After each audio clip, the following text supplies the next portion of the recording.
Сәлем достар, каналыма қош келдіңіздер. Бүгін біз өте дәмді әрі өте пайдалы чечевица сорпасын дайындайтын боламыз.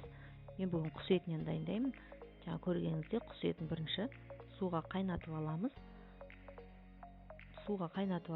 Көбігін алып, сорпамыз қайнап жатыр.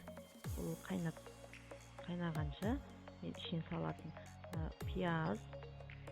бір пияз, бір болгар бұрышы, бір сәбіз, үккіштен өткен, бір помидор. Осы төртеуін төрт бұрыштап турап, бөлек қызған майға, бөлек табаға қуырып аламын. Міне, осылай көріп отырғаныңыздай, осылай бөлек қуырып аламын.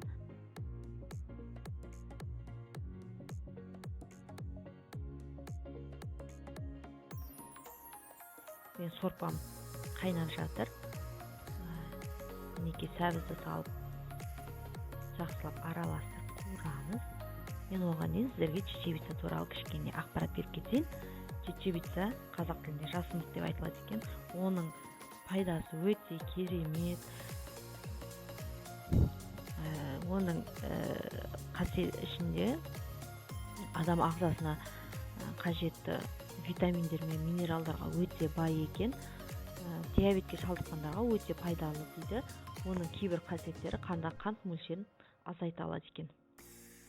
Сосын әсіресе аяғы ауыр болашақ аналарға өте қажет екен. Себебі бір тарелка ботқасында фолий қышқылының 90% бар екен.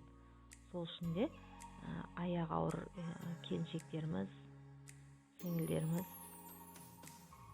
пайдаланса өте керемет. Темірге бай екен, әйел денсаулығына өте қажет, темірге өте бай екен. Және энергия мен күш беретін адам ағзасына күш пен энергия беретін көмірсуларға өте бай екен. Осындай күшті қасиеттері бар, өте пайдалы адам денесіне. Сол үшін біз отбасымызды өте сүйіп жейтін асымыз. Бұл бірінші жасап жатсаңыз да бұл өте тәтті шығады. Өте оңай әрі жеңіл. Жасап көрсеңіз болады. Балаларымызға өте суық уақытында өте иммунитет көтеруге жақсы. Мінекей осылай барлығын араласып қуырамыз да бір шай қасықты тұз саламыз.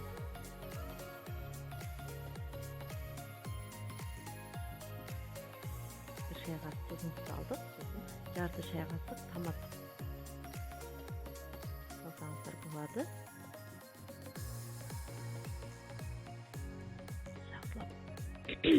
Жақсылап қуырдық. Енді осы қуырған қоспамызды қайнап тұрған сорпамызға саламыз.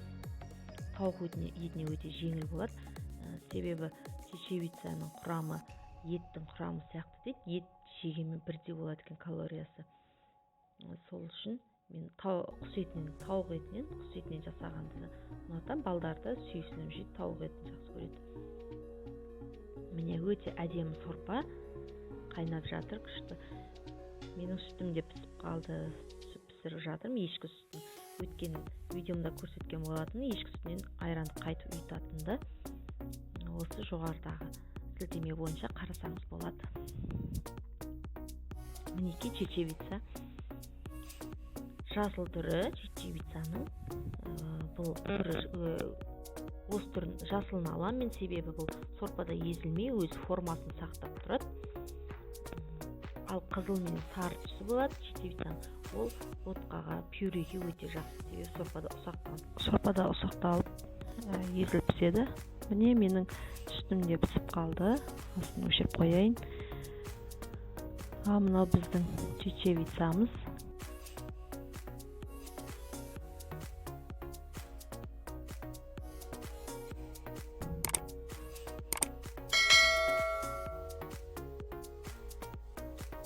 Салып, жақсылап араласып, жай отта 40 минутқа қоямыз.